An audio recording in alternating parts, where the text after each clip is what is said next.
Hello दोस्तों, आज हम हिंदी की क्लास में रस को बेसिक से इसकी पूरी जानकारी को समझेंगे।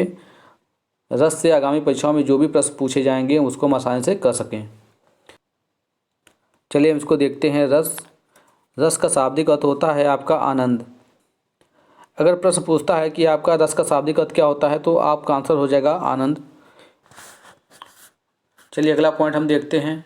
काव्य को पढ़ने या सुनने से जिस आनंद की अनुभूति होती है उसे क्या कहते हैं? तो रस कहते हैं। चलिए अगला पॉइंट है आपका, रस को काव्य की आत्मा या प्राण तत्व माना जाता है। तो प्रश्न पूछेगा आपका कि काव्य की आत्मा किसे माना जाता है, तो आपका आंसर हो जाएगा रस को काव्य की आत्मा या प्राण तत्व माना जाता है।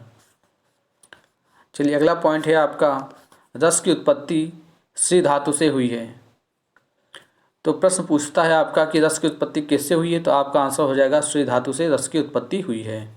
अगला पॉइंट है आपका, रस को परिभाषित करने का श्रेय भरत मुनि को जाता है। इन्होंने रसों की संख्या 8 मानी है।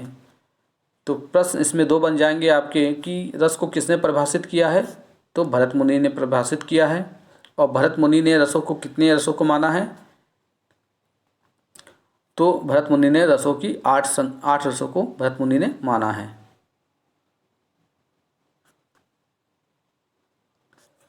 चलिए अगला हम देखते हैं रसों का प्रकार। पॉइंट है इसमें, पहला पॉइंट है इसमें आपका, भरत मुनि के अनुसार रसों की संख्या 8 है। इन्होंने शांत रस को रस नहीं माना है। तो इसमें प्रश्न पूछता है कि भरत मुनि ने किस रस को रस नहीं माना है, तो इन्होंने शांत रस को रस नहीं माना है। अगला पॉइंट है आपका, हिंदी में कुल रसों की संख्या 9 मानी जाती है। अगर प्रश्न ऐसे पूछता है कि हिंदी में कुल कितने रस हैं, तो आपको आंसर देना होगा कि 9 रस हैं। भरत मुनि के अनुसार 8 रस हैं। चलिए अगला पॉइंट देखते हैं हम, सूरदास के अनुसार रसों की संख्या 11 है। तो सूरदास के अनुसार पूछेगा तो रसों की संख्या कितनी बताएंगे, तो 11 बताएंगे। चलिए अगला पॉइंट देखते हैं हम, नवारस। इसमें नवारस कौन सा है, तो आपका शांत रस है। इसमें 10वां रस पूछेगा तो आपका वात्सल रस है।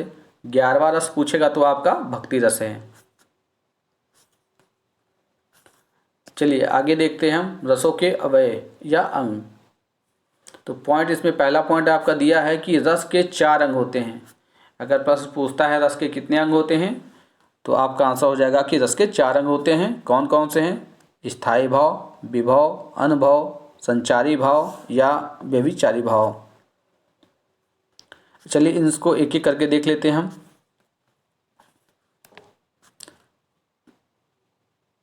चलिए इसका पहला है आपका इसमें स्थायी भाव।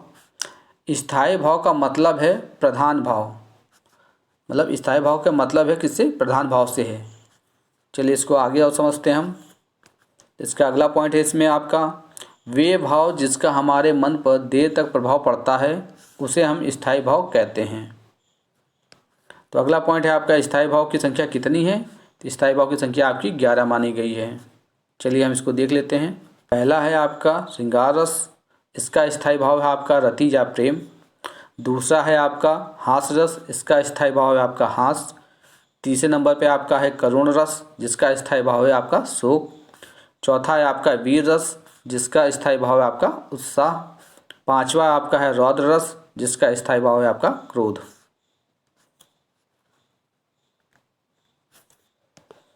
छठा है आपका भयानक रस, जिसका स्थायी भाव है आपका भय। सातवें नंबर पे आपका विभत्स रस, जिसका स्थायी भाव आपका जुगुप्सा या फिर घृणा है। इन सबको अभी आगे डिटेल से भी देखेंगे हम। आठवां है आपका अद्भुत रस, जिसका स्थायी भाव आपका विस्मय या आश्चर्य है। नवा है आपका शांत रस, जिसका स्थायी भाव आपका निर्वेश सम है। 10वां आपका है वात्सल रस, जिसका स्थायी भाव आपका वात्सल रति है। 11वां है आपका भक्ति रस, जिसका स्थायी भाव आपका भगवत विषयक रति या अनुराग है। दूसरा नंबर है आपका विभव। कि विभव के बारे में जानते हैं हम। जो व्यक्ति अन्य व्यक्तियों के हृदय के भाव को जगाता है उन्हें हम क्या कहते हैं? विभव कहते हैं। या फिर या किसी काव्य या नाटक के नायक व नायिका को विभव कहा जाता है। और अगला पॉइंट है आपका, विभव 2 प्रकार के होते हैं, आलम्बन विभव और उद्दीपन विभव। चलिए इसको समझते हैं आलम्बन विभाव को। आलम्बन विभाव जिसका आलम्बन या सहारा पाकर स्थायी भाव जागते हैं उसे हम आलम्बन विभाव कहते हैं। उदाहरण समझते हैं हम। फिल्म के नायक नायिका, यानी कि फिल्म के नायक नायिका को देखकर हमारे अंदर जो भाव उत्पन्न होता है, यानी कि उन्हीं का सहारा लेकर जो हमारे अंदर जो भाव उत्पन्न होता है उसको आलम्बन विभाव कहते हैं। चलिए उद्दीपन विभाव देखते हैं हम। जिन वस्तुओं या परिस्थितियों को देखकर स्थायी भाव उद्दीपित होने लगता है उन्हें हम उद्दीपित विभाव कहते हैं। जैसे उदाहरण से देखते हैं हम, जैसे कोकिल, चांदनी, रमणीक, उद्यान, प्रकृति आदि।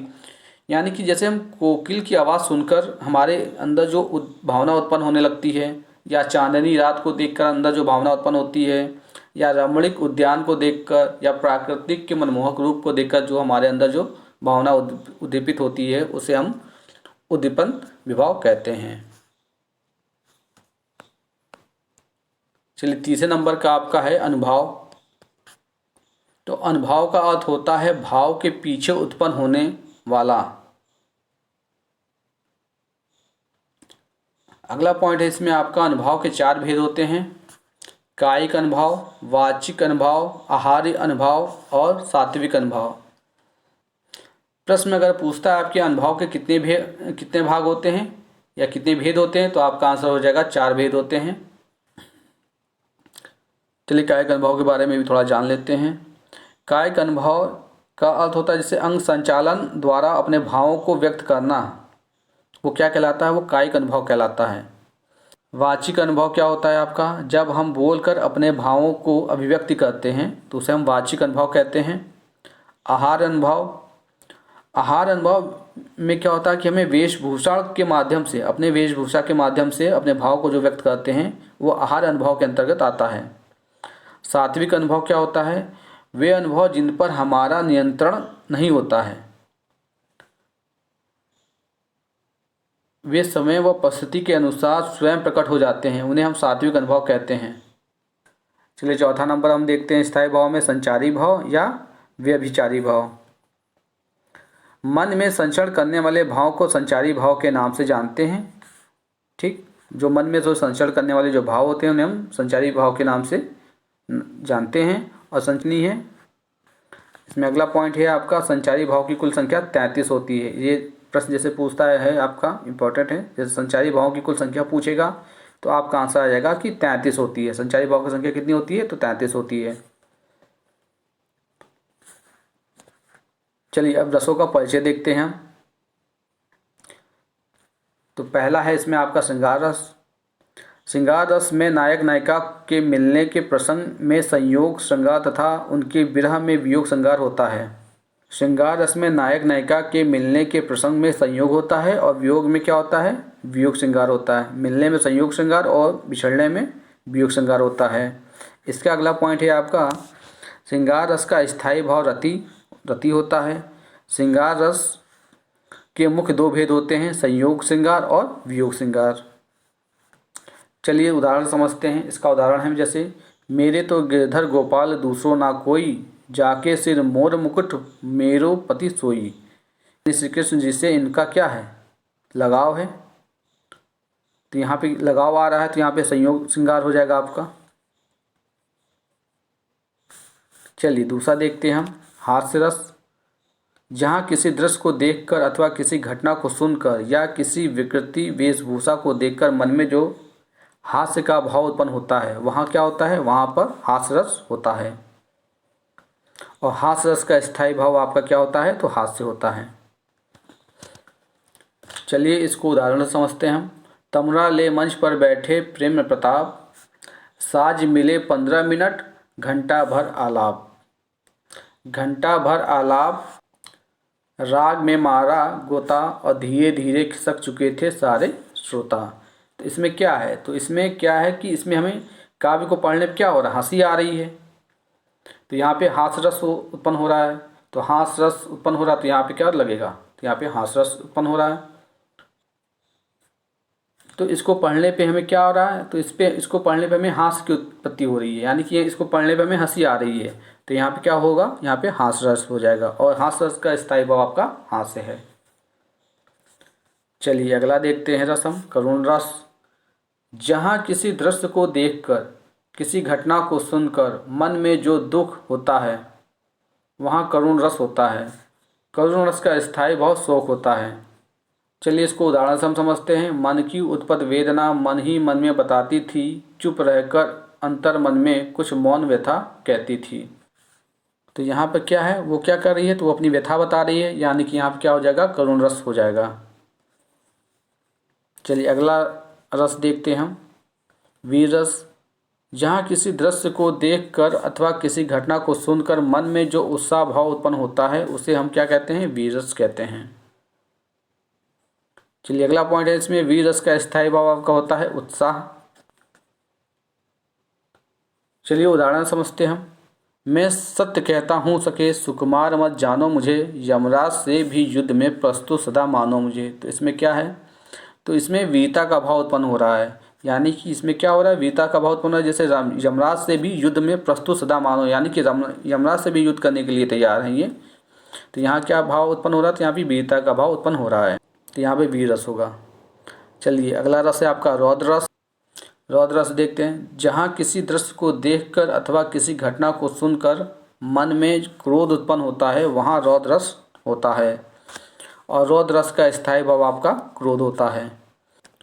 उदाहरण है आपका, सुर नर असुर गंधर्व किन्नर आदि कोई भी कहीं, कल शाम तक मुझसे जयद्रथ को बचा सकता नहीं। तो इसमें अर्जुन द्वारा जो रौद्र रूप लिया गया है उसका वर्णन किया गया है। ठीक, चलिए अगला रस है आपका भयानक रस। जहाँ किसी दृश्य को देखकर अथवा किसी घटना को सुनकर मन में भय उत्पन्न होता है वहाँ भयानक रस होता है। चलिए इसको अगला पॉइंट देखते हैं। भयानक रस का स्थायी भाव आपका होता है भय। चलिए हम इसको उदाहरण से समझते हैं हम। सुनसान सड़क पर सन्नाटा था चारों ओर, लग रहा था डर दूर भी थी भोर। तो इसमें क्या हो रहा है, तो यहाँ पर भयानक रस का वर्णन किया गया है, यानी कि डर लग रहा है, भय लग रहा है। ठीक, तो यहाँ पे क्या हो जाएगा, भयानक रस हो जाएगा। विभत्स रस। जहाँ किसी दृश्य को देखकर अथवा किसी घटना को सुनकर मन में घृणा की भाव उत्पन्न होता है वहाँ पर विभत्स रस होता है, और विभत्स रस का स्थायी भाव आपका जुगुप्सा या घृणा होता है। चलिए इसे उदाहरण से देखते हैं। गिद्ध और चील मंडरा रहे थे और चूहे को तड़पा रहे थे, यानी कि इसमें क्या हो रहा है, यानी कि गिद्ध और चील जो है चूहे को तड़पा तड़पा के क्या कर रहे थे, उसको खा रहे थे। तो इसे देख के क्या होगा, मन में क्या होता है, घृणा का भाव उत्पन्न हो रहा है। ठीक है, तो यहाँ पर आपका विभत्स रस उत्पन्न हो रहा है। चलिए अगला रस देखते हैं हम, अद्भुत रस। जहाँ किसी दृश्य को देखकर अथवा किसी घटना को सुनकर मन में विस्मय आश्चर्य का भाव उत्पन्न होता है वहाँ पर अद्भुत रस होता है, और अद्भुत रस का स्थायी भाव आपका विस्मय आश्चर्य होता है। चलिए इसे उदाहरण से देखते हैं हम। आगे नदियाँ पड़ी अपार, घोड़ा उतरे कैसे पार, राणा ने सोचा इस पार, तब तक चेतक था उस पार। तो इसमें क्या है, इसमें विस्मयक है, यानी कि इसमें आश्चर्य। तो ये बताइए इसमें आश्चर्य तो, यानी कि जैसे महाराणा प्रताप सोच रहे हैं तो घोड़ा उस पार पहुंच जा रहा है, नदी के उस पार पहुंच जा रहा है। तो इसमें आश्चर्य की बात की गई है कि कैसे पहुंच सकता है वो। अगला है आपका शांत रस। जहाँ काव्य में माया मोह आत्मा परमात्मा जीवन मरण आदि की बात हो वहाँ पर शांत रस होता है, और शांत रस का स्थायी भाव आपका निर्वेद होता है। तो जहाँ काव्य में माया मोह आत्मा परमात्मा जीव मरण आदि की बात हो वहाँ पर शांत रस होता है, और इसका स्थायी भाव आपका निर्वेद है। ठीक, चलिए इसको उदाहरण से देखते हैं हम। जब मैं था तब हरि नहीं, अब हरि है मैं नाही, सब अंधियारा मिट गया जब दीपक देख माही।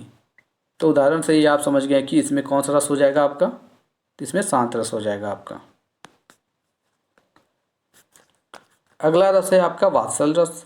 जहाँ माता पिता का पुत्र पुत्री के प्रति प्रेम वर्णित होता है वहाँ पर क्या होता है आपका, तो वात्सल रस होता है। चलिए इसे उदाहरण से देखते हैं। और वात्सल रस का स्थायी भाव क्या होता है आपका, वात्सल रति होता है। चलिए इसका उदाहरण देखते हैं हम। मैया मेरी मैं नहीं माखन खायो। अंतिम रस है आपका भक्ति रस। जब भक्त भगवान की उपासना करता है तो वहाँ पर भक्ति रस उत्पन्न होता है, जहाँ भक्त भगवान की उपासना करता है वहाँ भक्ति रस उत्पन्न होता है। भक्ति रस का स्थायी भाव आपका भगवत विषयक या अनुराग है। इसको उदाहरण से देखते हैं हम। रघुपति राघव राजा राम पतित पावन सीताराम। तो यहाँ पर क्या है, यहाँ पर भक्त भगवान की उपासना का वर्णन किया गया है। तो यहाँ पर क्या हो जाएगा, यहाँ पे भक्ति रस। अगर ये वीडियो को आप 1 से 2 बार देखेंगे तो आपका रस का कॉन्सेप्ट पूरा क्लियर हो जाएगा और आगामी परीक्षाओं में इससे जो भी प्रश्न बनेंगे आप उसको आसानी से सॉल्व कर लेंगे। अगर वीडियो पसंद आई है तो उसको लाइक कर दीजिएगा और चैनल पर नए हैं तो चैनल को सब्सक्राइब कर लीजिएगा। वीडियो बनने रहने के लिए आपका धन्यवाद।